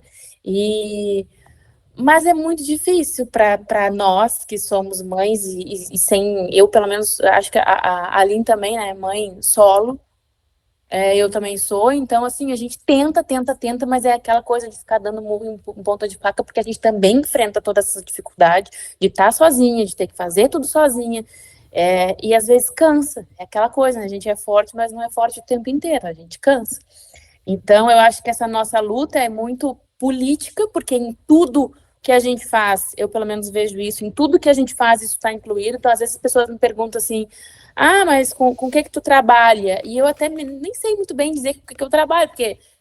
ou então, um exemplo só, eu comecei a fazer aula de inglês agora e a professora me perguntou se eu tinha algum hobby. E eu fiquei pensando, não sei, acho que não. E ela, mas o que você gosta de falar? Eu pensei, gente, eu só falo sobre isso. Tem que ser um assunto que eu falo, então é só esse, não tem outro assunto que eu fale. Aí ela revolucionária. Ela vai procurar coisas sobre isso para poder conversar comigo, porque realmente a minha vida é isso, é a vida da gente. E a gente assume, eu acho que todos vocês vão concordar comigo, a gente também assume um papel que a gente sabe que vai ser difícil para o resto da vida, porque todas as mulheres que enxergaram essas questões e que decidiram lutar contra elas não tiveram uma vida plenamente feliz, porque não é. A gente não consegue, né? É uma escolha que a gente faz. Confortável, né, Samira? É uma Nem vida um pouco extremamente desconfortável. Nem um pouco confortável. É muito difícil. A gente está sempre batendo em tudo, em todo mundo. É na família, é mulher, é amiga que diz uma coisa e a gente tem que ir lá e dizer que não. É os relacionamentos que são muito mais difíceis, porque a gente não consegue se relacionar, porque a gente simplesmente enxerga as coisas que outras mulheres não enxergam, e aí elas também não entendem por que a gente é assim. Aí vem a psicóloga dizer que é trauma, e vou eu dizer que não é trauma, é noção. Então, essa é muito difícil. Tu escreveu totalmente, exatamente isso. Adorei. Mas eu acho, Samira, também que tem um ponto que não dá pra mãe fazer tudo, né, cara? Não sei se isso ajuda, porque eu sei que você sabe disso, mas não se sinta mal quando ele reproduzir algum comportamento, porque ele consome mídia, vê os amigos. Não tem e a como escola, né? A escola, do jeito que é hoje, ela tá feita para destruir isso. Ninguém fala lá em gênero, ninguém nem pode, né, falar. É verdade. Pois. Nossa, é verdade. Stay lá, vocês querem trazer? Vou pegar esse gancho aí da psicóloga para falar talvez o que dá para a gente fazer, né? Que eu acho que é um pouco do que eu tento fazer, assim. Como eu falei para vocês aqui no início logo no momentozinho de apresentação, eu recebo muitas demandas que têm a ver com relacionamento. E muito por conta do percurso que a gente vai trilhando, né? Eu imagino que talvez no direito, em outras áreas, seja assim também. À medida que a gente vai estudando mais sobre uma coisa, a gente começa a receber mais demanda daquilo, né? E eu sempre fui trilhando um percurso, assim, dentro dessa coisa de combate à violência doméstica, e aí, por conta disso, essas questões relacionais, né, de relacionamentos abusivos, sempre foram chegando, assim, por aqui na clínica. Eu penso muito que é um trabalho de formiguinha. Às vezes a gente tenta fazer uma mudança pequenininha ali, naquela pessoa, naquela mulher, numa aposta de que aquilo, de alguma maneira, vai poder reverberar nas relações que ela tem, fora do espaço da terapia ou da análise, nas relações dela de trabalho, nas relações amorosas e por aí vai. Mas muito me choca, assim, ainda hoje, né, talvez estudando sobre isso, um tempo não deveria chocar, mas continua me chocando, o quanto que não tem um espaço seguro para as mulheres não estão seguras nos ambientes públicos, elas também não estão seguras nos ambientes privados, e as relações acabam sendo um pouco disso também. A gente tem aí, por exemplo, né, vários dados que dizem que as crianças não estão seguras dentro das próprias famílias e dentro das próprias casas, né, pensando inclusive na questão da quantidade de violência sexual que a gente tem nesses contextos, e com as mulheres não é muito diferente, não. A Valesca Casanello, naquele livro dela, Saúde Mental, Gênero e Dispositivo, ela fala o quanto que a instituição do casamento é um fator de proteção para os homens, mas para as mulheres não. né? É um fator de risco, inclusive, a gente pode nomear assim, porque a partir do momento em que um homem casa, e a gente pode sair da coisa do casamento e pensar em qualquer tipo de relacionamento, seja um namoro, um noivado, tá ali só ficando com a pessoa, ou seja lá outra forma que a gente nomeie, é um fator de proteção para aqueles homens, porque eles começam a se alimentar melhor, né? Porque as mulheres vão ter esse cuidado com a alimentação, seja porque ela se preocupa, ou porque ela entende que aquele é o papel dela e ela vai lá e assume aquilo. Os homens passam a cuidar melhor da saúde física deles, porque as mulheres assumem essa função de agendar os exames e verificar como é que está o check-up anual, e aí ainda acompanha esse cara no médico depois, né? Seja, por exemplo, em relação à saúde mental. Eu imagino que vocês tenham noção disso, mas acho que é importante falar até para quem está aqui escutando a gente também. Existe um trabalho emocional que as mulheres fazem dentro das relações que é muito grande. Existe uma sobrecarga muito grande que fica para as mulheres, porque elas gerenciam emocionalmente. Isso, de às vezes os homens não serem afetuosos, e aí às vezes os homens não sabem nem dizer o que eles estão sentindo. E aí vai a mulher lá naquela função de fazer igual a gente, que é psicóloga, às vezes faz com criança. Porque às vezes quando a gente está atendendo criança, elas não sabem nomear as coisas, né? E a gente vai dizer, nossa, então naquele dia você ficou com raiva, aquilo que você sentiu foi tal coisa. E aí as mulheres, com homens adultos, acabam entrando nessa mesma função, né, de nomear, de fazer o gerenciamento. E é um gerenciamento emocional, é um gerenciamento da casa, como vocês bem sabem, né? E eu vejo o quanto que isso passa para as outras formas de se relacionar também, porque a gente fica, né, às vezes muito numa bolha falando de relacionamentos hétero, mas às vezes a gente tem dentro de relacionamentos homo, essa hierarquia que a Laura falou, então a gente define ali, né, um ativo e um passivo. E claro, a gente pode usar uma justificativa de que ativo e passivo está muito mais ligado à dinâmica sexual, mas, assim, né, as palavras, o jeito que a gente nomeia as coisas não é à toa, né, então isso às vezes define a dinâmica da vida daquela relação, né? Ainda que seja uma relação homo, enquanto ativo, aquele que manda, que decide as coisas, que escolhe, o passivo que fica ali, mas obedecendo, né? Numa posição mais de receber as ordens e poder colocar as coisas em prática, podemos pensar assim. Nas relações não monogâmicas, que aí é uma coisa que a gente questiona também, né? A gente pensa, nossa, mas aí isso acontece muito mais, porque tem essas hierarquias nas relações monogâmicas, e aí vamos agora pensar em outras formas de se relacionar. Isso acontece também. Imagino que vocês devam conhecer relações, pessoas que se relacionam, né, a partir do formato de relação aberta, onde a mulher que está ali naquela relação, às vezes ela só pode se relacionar com outras mulheres.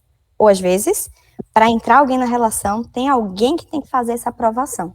Então você só pode se relacionar se eu aprovar primeiro. E aí essas hierarquias, elas não caem, elas continuam operando, mesmo quando a gente tem formas diferentes de se relacionar. E, inclusive, muito engraçado, né? Um tempo atrás, por exemplo, eu estava escutando uma paciente, e aí ela trazia, né, uma fala assim, ela falava de um parceiro que se queixava algo sobre, mas é porque esse era o nosso sonho. E aí eu lembro de ter questionado ela no momento, tá, mas era o teu sonho ou ele tá falando pelos dois?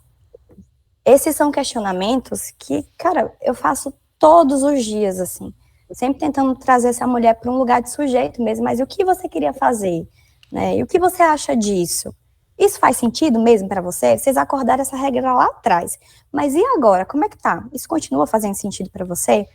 Né, porque a gente vai se perdendo um tanto dentro disso, né, tem esse apagamento que a Samira estava falando, assim, e as coisas vão descambando para um lugar muito complexo. Então, acho que uma das partes do nosso trabalho é, além de poder escutar as angústias, os sofrimentos e das dores, às vezes é poder construir os sonhos com essas mulheres também, assim, os planejamentos de vida, porque é aquela coisa, né? Eu acho que a Samira trouxe um exemplo que ilustrou muito bem. E aí você tem ali um casal e precisa escolher quem vai abrir mão dos sonhos. E a mulher vai ficando nesse lugar de, eu cedo, né, nessa situação. E às vezes isso não se torna palpável. Então, né, às vezes a gente topa com alguém que fala, quando eu era mais nova eu queria ser veterinária. E o trabalho passa um pouco por aí, do tipo, mas não dá para fazer agora também? O que você acha que dá para fazer? Você se sente preparado para fazer um vestibular ou você acha que primeiro a gente tem que investir num cursinho? De poder tornando essas coisas mais palpáveis para que essa mulher desenvolva autonomia, para que ela desenvolva independência, para que ela se torne um sujeito mesmo assim, né? De poder fazer as próprias escolhas de algum jeito. E sempre nessa aposta, né, de poder mudar uma coisa pequenininha aqui, transformar o mundo dessa mulher de algum jeito, numa intenção de que isso possa transformar o mundo esse nosso, né, mais coletivo, assim. Stephanie, você tem que fazer um vídeo falando sobre essa questão do trabalho emocional da mulher, porque eu juro que se você fizer, eu vou encaminhar para as minhas amigas todas, porque elas nem... Eu não sei falar assim como você falou, e elas não me entendem quando eu falo. Mas eu vejo isso acontecer com mulheres esclarecidas, muito esclarecidas, mas que estão ali abrindo mão de sonhos que são, às vezes, o sonho da vida dela e que muitas vezes não vai dar para fazer depois, porque podem ser coisas que são impraticáveis depois de um certo tempo, mas que elas entendem que faz parte, são concessões e blá, blá, blá. Então. Uhum. As meninas da Toda Cidadã fizeram um trabalho há um tempo atrás, né, Gabi, falando sobre sobrecarga mental feminina. E eu lembro que uma das atividades que teve nesse trabalho foi poder pensar, primeiro, quem eram as mulheres da sua família. Talvez eu traga uma coisa ou outra que não era bem assim, mas aí você me corrige. Poder pensar quem são as mulheres da sua família, se você sabe quais são os sonhos e os desejos dessas mulheres, que às vezes a gente não sabe. Aí eu parei para pensar, cara, eu não sei o que a minha avó gostaria de ter sido se ela não tivesse assumido a função de dona de casa. Se ela não tivesse ocupado da criação dos filhos e de cuidar do relacionamento, né? E tinha um dos exercícios era esse, assim, poder pensar onde é que essas mulheres poderiam estar se elas não tivessem se ocupado de outras coisas que são colocadas para nós por esse bendito papel de gênero aí. Tá lá, a Steph foi professora desse curso nosso, e é muito legal, e a ideia veio de uma das nossas voluntárias que fez uma pesquisa no mestrado dela sobre isso, sobre sobrecarga mental feminina em relacionamentos. E aí a gente desenvolveu o curso a partir disso, e ainda tá na Hotmart, se vocês quiserem estar lá. A única coisa que aquele curso tem aulas gravadas, atividades, e tinha também encontros de debate e tudo mais, aí a gente está fazendo um preço mais baixo sem os encontros de debates. Mas para quem quiser estar lá, e se for mulher preta, parda, indígena ou mãe solo, também tem desconto, é só entrar em contato com a gente. Ou desconto, ou bolsa 100%, a depender de quem for a mulher, né? De se ela também tiver situações financeiras que ela precise desse auxílio, não precisa comprovar nada, é só entrar em contato e falar, preciso do auxílio 50% ou 100%, e a gente concede esse código de desconto. Lau, você quer trazer? Eu queria, primeiro, porque eu tô assim, eu tenho que botar na minha cabeça o que eu tenho que lembrar para eu continuar, porque senão depois eu falo assim, podia ter falado isso. Ponto 1, uma coisa que você disse, né, Gabi, sobre a questão de revolução. A gente aprendeu de uma forma que as coisas têm que ter como se fossem datas marcadas, né? E igual eu estava falando, a questão do patriarcado foi uma construção que demorou milênios para se formar da forma que ele é, para ele ter essa base tão bem estabelecida que ele é capaz de se moldar de uma forma para se encaixar bem em uma coisa ou outra, porque a base dele é muito sólida, né? E a questão da revolução, que para mim é muito interessante, é que a revolução ela é construída. E aí, quando ela é contada, né, ela não é contada por conta de um período histórico, é por toda a construção histórica que faz essa revolução acontecer. Então, por menores que sejam, né, no ponto de vista que a gente vê, os nossos atos, eles são atos que eles vão se juntando e eles ajudam sim a construir uma revolução, né? Não é a morte de alguém pode ser o que chamou a atenção na hora de contar uma história, na hora de estar lá no livro, mas tudo que é construído em volta disso é muito interessante. Tanto é que quando a gente estuda a história, a gente tem sempre uma pessoa ali como algo principal, mas quem foram as outras pessoas que realmente construíram isso, né? Ontem a gente, eu estava vendo o curso fala até que da Suzy, porque ela teve na primeira roda de conversa, né, da Suzana Veiga, e aí a gente estava falando a respeito disso, né? A revolução agrícola que foi feita, que hoje é muito molda o que nós somos, ela foi feita por mulheres, né? Mas ninguém conta isso. Aconteceu a revolução agrícola, porque ninguém quer isso dessas mulheres que fizeram essa revolução agrícola, que hoje fez a gente nós somos pessoas, né, que vivemos em cidades e por aí vai, o jeito que a gente tem hoje de vida, né, é muito por conta da revolução agrícola que aconteceu há muitos anos atrás. Mas, enfim, eu acho muito interessante a gente tratar a revolução dessa forma, que ela é algo construído. E outra coisa que entra muito no que Samira disse, que ela pensa, né, isso é Samira e a Aline, né, que a Aline foi e falou, ai, meu Deus, sou eu que realmente parece estar falando o que eu penso, que é a questão de onde eu errei, né? Eu vejo isso porque eu vejo muito a minha mãe conversando a respeito disso comigo, assim, nossa, minha filha, se eu tivesse prestado atenção nisso, não sei o quê.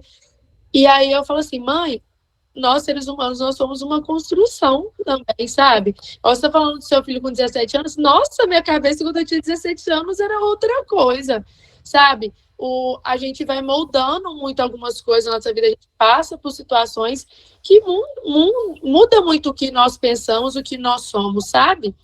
E assim, como seus filhos, né? Daqui a um tempo eles vão ser outro tipo de pessoa, né? Então, às vezes, o que você vê enquanto um erro pode ser o que ele tenha que passar por cima para construir o que ele vai ser no futuro. Isso não é um erro seu, porque você já percebeu. E quando ele precisar, talvez, de um apoio, de uma rede para poder estar ao lado dele para ele superar alguma coisa, você já percebeu isso e você vai estar lá preparada para isso, né? Eu vejo que hoje, quando eu fico sabendo de alguma coisa, eu passo por alguma coisa, eu reconheço alguma coisa, eu converso com a minha mãe, eu converso com as pessoas que hoje eu formei uma rede muito forte de mulheres ao meu lado, com quem eu posso compartilhar, quem eu posso realmente não ter vergonha de falar sobre as minhas questões, eu vejo que todo mundo busca construir junto alguma coisa, trazer alguma coisa ali para levantar junto. E a minha mãe, por mais, né, a minha mãe hoje, ela é mais velha, minha mãe tem 50, a minha mãe, ela tá aprendendo tanto ainda, sabe? Ela tá aprendendo tanta coisa e ela, hoje, vou dar até um exemplo, assim, a minha mãe, com certeza por conta dos filhos e por conta de toda a carga, mas hoje meu irmão, ele tá com 19 e eu tô com 30, e aí a minha mãe hoje, ela consegue ser um pouco mais ativa com questões da profissão dela. E ela se juntou com questões do sindicato, ela está olhando questões do trabalho dela, né, que ela é analista de educação, ela mexe com educação, com professores, para melhorar a condição desses professores, para melhorar a questão de quem são os parentes desses professores, e ela está fazendo isso com 50 anos. E então, eu acho que tudo é uma construção, e olha o que ela está construindo agora com 50 anos. E ela me liga extremamente feliz de poder fazer isso. Entendeu? E ela, minha filha, qual é o argumento que dá para utilizar na base do direito? E a gente vai construindo isso junto. Isso é maravilhoso, gente. Isso para mim não tem o que explique o que é isso, né? Toda a nossa vida é isso. E entrando no que a Gabi disse, né? E o quanto isso é extremamente importante, eu acho que a gente tem que prestar muita atenção com a nossa comunicação, que a Aline disse de fazer o dentro de casa, é extremamente importante, porque, às vezes, a gente acaba... eu falo, inclusive, por essas últimas questões políticas, que a gente acabou, tipo assim, nossa, essa pessoa pensa assim, não vou nem tentar conversar com ela. E fazer isso com mulheres, isso é muito complicado. Porque que sorte a nossa, a troco de quê que a gente descobriu que a gente passa... para a gente poder discutir a respeito disso, por cima de quais traumas que a gente já passou, porque com certeza fácil não foi para a gente poder falar sobre isso, né? Para eu conseguir falar do relacionamento abusivo que eu tive, nossa, demorou. E muito.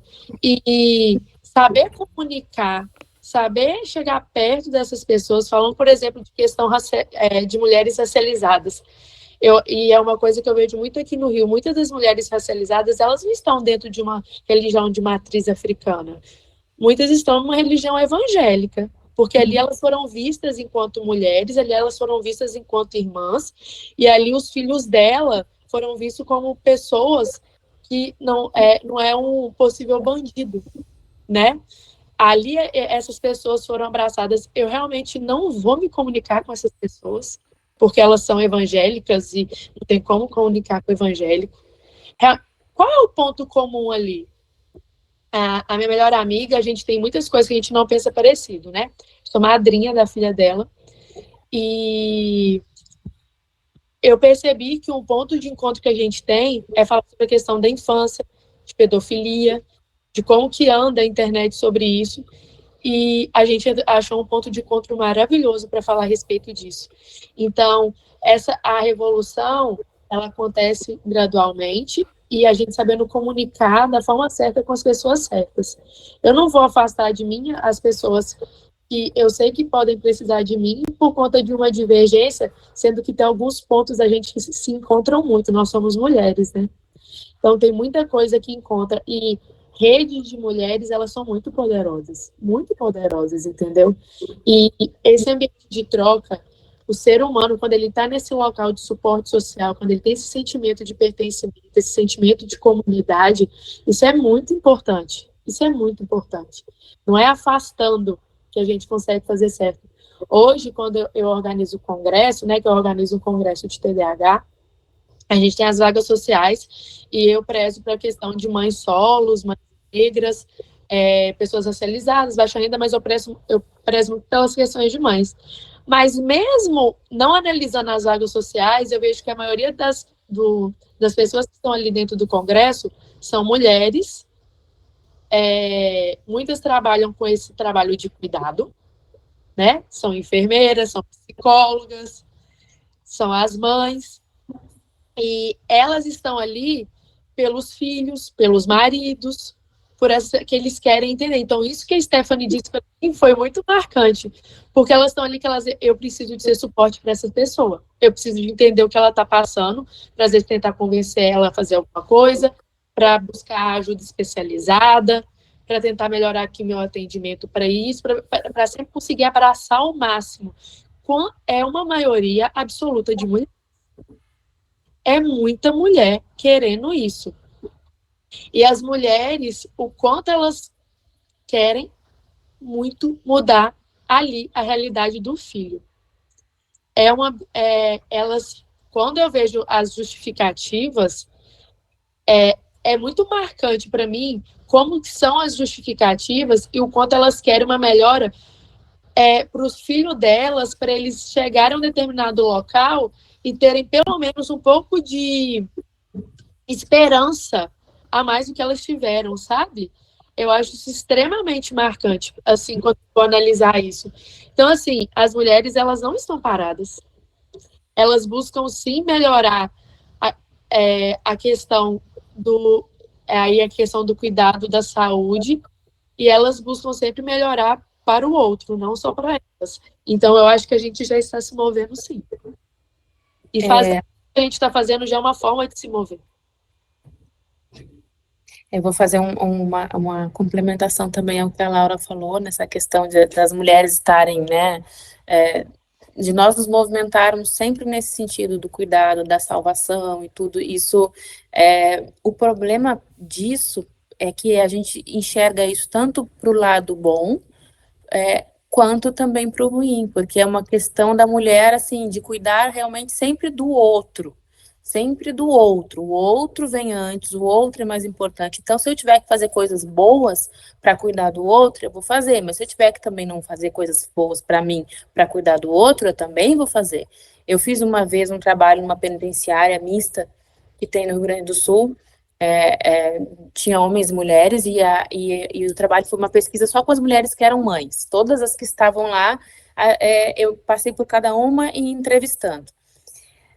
Eram, acho que 90 e poucas, e dessas 90 e poucas, 90 estavam presas porque em algum momento tentaram salvar alguém de alguma coisa, um homem de alguma coisa. Então, assim, ou o meu filho precisava pagar uma dívida, né, o filho já estava preso, precisava pagar uma dívida, senão ele ia ser morto, ia sofrer consequências, enfim. Então, elas foram lá tentar entrar com droga para poder pagar a dívida e acabaram presas. Ou elas estavam acompanhando em casa o companheiro, que era traficante, alguma coisa assim, e elas estavam junto com eles no momento do flagrante, foram presas também. Assim, ó, eu acho que mais de 90%, porque não eram 100 mulheres, eram 90 e poucas. todas estavam lá por causa disso. E o que me chamou a atenção na época, e o trabalho era justamente esse, era por que o papel da mulher é tão mais importante para a gente, o nosso papel de mulher e de mãe e de companheira, do que o nosso papel de cidadã, de indivíduo, porque quando eu perguntava para elas o que deixava elas mais tristes, e tudo, não era o fato, por exemplo, de elas não receberem visitas, muitas lá não recebiam visitas há mais de 2 anos, porque a gente sabe que a mulher presa, a mulher quando adoece, a mulher quando deixa de servir, ela é abandonada, isso acontece com todo mundo, então elas não recebiam visita, muitas delas não tinham chuveiro na cela, então elas tomavam banho com o cano e a água gelada, enquanto que os homens todos tinham lá a sua televisãozinha, chuveiro, uns tinham até micro-ondas, porque toda semana, no dia de visita, tinha as mulheres que iam até lá levar as coisas para eles, para cuidar deles. Levar comida, por exemplo, porque as mulheres, como não recebiam visita, e a penitenciária só fornecia 2 refeições, que era almoço e janta, elas só comiam almoço e janta. O resto, não. E quando a gente perguntava para elas sobre isso, não, tá tudo bem, não, tá tudo bem. Mas então, o que deixa você, o que mais faz mal para você aqui? Ela foi não ter conseguido fazer o que eu queria, que era ajudar o meu marido, ajudar o meu filho, ajudar... Isso está nos depoimentos, isso foi um artigo, depois que foi publicado, está lá. Então, assim, é uma questão de... Não importa o que eu perdi, o que eu deixei de ser, se eu fui excluída da sociedade de uma maneira que nem direitos mais eu tenho, se eu estou abandonada, nada. Mas eu estou sofrendo porque eu não consegui cumprir a minha função, que era cuidar, e eu não cuidei. Então, isso é muito perigoso, porque a gente vê como algo que, de fato, ajuda a construir a sociedade, né? Porque a gente ajuda na manutenção de tudo isso, então é importante, mas, ao mesmo tempo, faz com que a gente se anule como ser humano, né? Como indivíduo. Então, tem que estar sempre cuidando do outro para poder se sentir um ser humano completo, porque é como se a gente não fosse, né? A gente nasceu para isso. Então, enquanto eu não estou fazendo isso, eu não sou alguém. É entender que cuidado também é autocuidado, né? Claro. É entender que cuidado também é autocuidado. A Stephanie disse que você é da linha junguiana, né, Stephanie? E aí eu lembrei da... Não, sou psicanalista lacaniana. Lacaniana, troquei. Mas eu vou fazer esse adendo aqui. Quando eu fui numa exposição da Anísia da Silveira, e o nome da exposição para mim já simbolizava muita coisa, que era Revolução pelo Afeto. E a forma com que a Anísia fez, que é humanizar aquelas pessoas, é muito interessante. E é muito interessante porque tinha alguns daqueles artistas, né? Quando pega a questão das mulheres e os históricos das mulheres, primeiro, naquela época, né? E a questão que era tratada. Os homens, a maioria deles racializados, né? E as mulheres também racializadas, mas quando pegava a história daquelas mulheres, muitas tinham sofrido algum tipo de violência sexual, né? E eu lembro que tinha marcado muito do que ela tinha sofrido a violência sexual e depois o marido dela tinha sido morto. E aí foi aí que ela foi internada, né? Mas eu via que, tipo assim, eles enxergaram quem ela era e conseguiam compreender o que tinha acontecido com ela. E ela estava ali fazendo a arte dela. Isso para mim era extremamente marcante, assim, ver isso nas pessoas, né? E eu gosto desse nome, Revolução do Afeto, pelo afeto, porque realmente, assim, aquelas pessoas, por exemplo, elas eram artistas. Por que a arte delas não estava sendo vista, né? A Annie Ernaux, que eu não sei se falando certo não, que ganhou o Nobel de Literatura, o que ela faz para mim é extremamente importante, porque os livros dela são sobre a vida dela. Ela registrou a vida dela. Ela escreveu a vida dela. E esse exercício da gente escrever sobre a gente registrar a nossa vida, o cuidado com o outro enquanto isso, ele está registrando a vida dele, mas é a gente registrar a nossa. Tudo que a gente está passando, escrever. Ela simplesmente ganhou o Nobel de Literatura com a vida dela escrita. Isso para mim é extremamente marcante. Por que a gente não escreve a nossa vida, né? Por que a gente não pega daqui a um tempo e lê o que a gente escreveu há um tempo atrás para ver o que a gente está passando? Ninguém conhece mais nós do que nós mesmos, né? E a partir disso a gente aprender com isso, né? Eu acho isso de muita importância para nós que somos mulheres, porque às vezes a gente está passando por um momento difícil, a gente esquece quem a gente é, porque a gente está cuidando do outro, e às vezes rever alguma coisa que a gente escreveu, rever uma vontade, rever um plano nosso, para a gente reviver o que a gente é e cuidar mais da gente, né? O exercício de autonomia também, né? A mulher tem o poder de agência, né? A gente sabe muito disso. Gente, o papo tá muito bom, mas por motivos de tempo, não quero atrasar. Combinei com vocês que seria 1h30, não quero segurar vocês mais. Mas, assim, queria agradecer demais a presença de vocês aqui, as contribuições. Pessoal que tá na live, se vocês ainda não seguem essas mulheres, recomendo que sigam, porque aqui é um pouquinho do que vocês falam, né, no dia a dia de vocês, e vocês têm muito a agregar, assim, muito obrigada. Eu vou reiterar o que a Lau trouxe, o que todas vocês trouxeram, na verdade, de fazer um trabalho de miguinha, dia a dia, fazendo. E acho que é isso, né? Gostei muito disso que você falou, amiga, da revolução começar agora e ser longa, porque agora isso também dá mais esperança para a gente se organizar, né? E organizar trazendo para o prático, assim, coletivo. A sua mãe está no sindicato, grupo de leitura, a Esté tem um grupo de leitura muito bacana, a gente está fazendo um na toda também. Talvez um grupo de mães no WhatsApp, coisas que a gente possa se organizar e começar a falar sobre o que é ser mulher, né? Falar sobre as nossas vivências, que é uma coisa que não, se a gente não falar, se a gente não escrever, não vai ter outra pessoa que vai fazer isso, não. Muito difícil, assim, muito, muito difícil mesmo. Na faculdade eu estava estudando história econômica, né? Daí a gente vê padrão de quem que visitava as pessoas num período específico da Inglaterra. E aí foi muito interessante, porque as mulheres, elas tinham os registros das visitas dela, dizendo o nome de todo mundo da casa. Ah, viu João, a Maria, o José, João e Maria, pai e mãe, José o filho. E os homens registravam só o José. Viu José. Eles viram os 3, mas eles só viram José. Eles não viram a mulher e a criança. Meu Deus do céu. E é padrão, assim, viu José, porque o José, sei lá, em casamento, né? Eu gosto muito de Friends, que eu sei que eu só gosto porque é nostálgico, não é por não é tanto pela qualidade da obra. Mas eu lembro que no casamento de 2 personagens, senhor e senhora, nome e sobrenome do homem. É uma coisa que sobrevive até hoje, as mulheres vão sendo apagadas mesmo. É importante a gente se conversar, falar das vivências, compartilhar, registrar, organizar, demandar, colar lambi-lambi, fazer protestos se for preciso, fazer música junto, enfim. Mas queria agradecer muito pela presença de vocês, gente. Infelizmente, a gente vai ter que encerrar. Mas, nossa, eu gostaria muito que a gente continuasse essa colaboração. Queria muito escutar mais de vocês, com talvez mais tempo, talvez um curso, que a gente consiga continuar essa parceria, porque vou dormir inspirada hoje, depois de escutar vocês. E se vocês quiserem deixar alguma outra mensagem antes da gente encerrar, fiquem à vontade.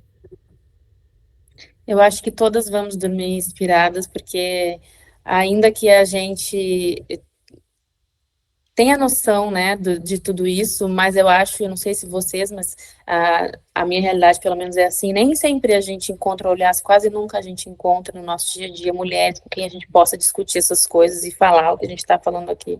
Então, a gente se sente mesmo frágil e enfraquecida, por mais que eu acredite, por mais que eu vá lá todo dia, acorde, faça a mesma coisa, mas chega uma hora que a gente até se questiona, putz, será que não era mais fácil eu estar no outro lugar, né?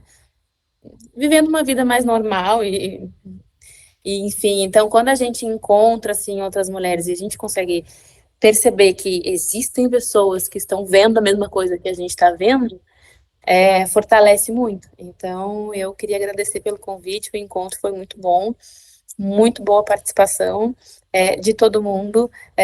Vocês escolheram, acho que a dedo as pessoas, cada uma com a sua vivência diferente, então foi mesmo enriquecedor para todo mundo. Para mim foi muito, muito mesmo, as vivências e as colocações todas, e é isso, só agradecer. Eu queria agradecer também pelo convite, acho que foi extremamente enriquecedor, né? A gente vai ficar se repetindo aqui, falando sobre isso. A questão de poder escrever, assim, a própria história, acho que é algo, assim, imprescindível, né? E que uma coisa tão simples, mas que pode ter um resultado tão bacana, assim. a gente tem aquele conceito, né, da Conceição Evaristo, que fala sobre as escrevivências, e se de repente mais para frente vocês quiserem apostar em alguma coisa a respeito disso, eu tenho uma amiga que estuda isso no doutorado, né, a Samira Soares, da Narrativas Negras, posso fazer uma ponte para vocês se precisarem, né, poder trazer ela para falar um tanto sobre essas escrevivências, especialmente para mulheres pretas e pardas. Ela já esteve com a gente lá no clube de leitura, assim, nossa, contribuiu demais, e acho que é um movimento muito necessário. A gente para hoje e olha para aquela obra da Carolina Maria de Jesus, né, O Quarto de Despejo, e a gente acha incrível, no sentido de ser muito forte, muito tocante, e é mesmo, não perde o brilhantismo da obra, mas a gente tem várias outras Carolinas Maria de Jesus vivendo a mesma coisa, só que a história delas não é contada, né? Acho que tem uma função muito importante aí. Tem. Eu quero agradecer imensamente o convite, porque aqui hoje eu pude perceber que não estou sozinha nessa, né? E que eu tenho certeza que muitas mulheres pensam que estão sozinhas, né? Nessa batalha, nessa luta diária, né? Mas estamos aí todas juntas, né? Cada uma fazendo a sua parte. E, nossa, muito obrigada. Hoje eu tô saindo daqui com o coração, assim, preenchido. Muito obrigada mesmo.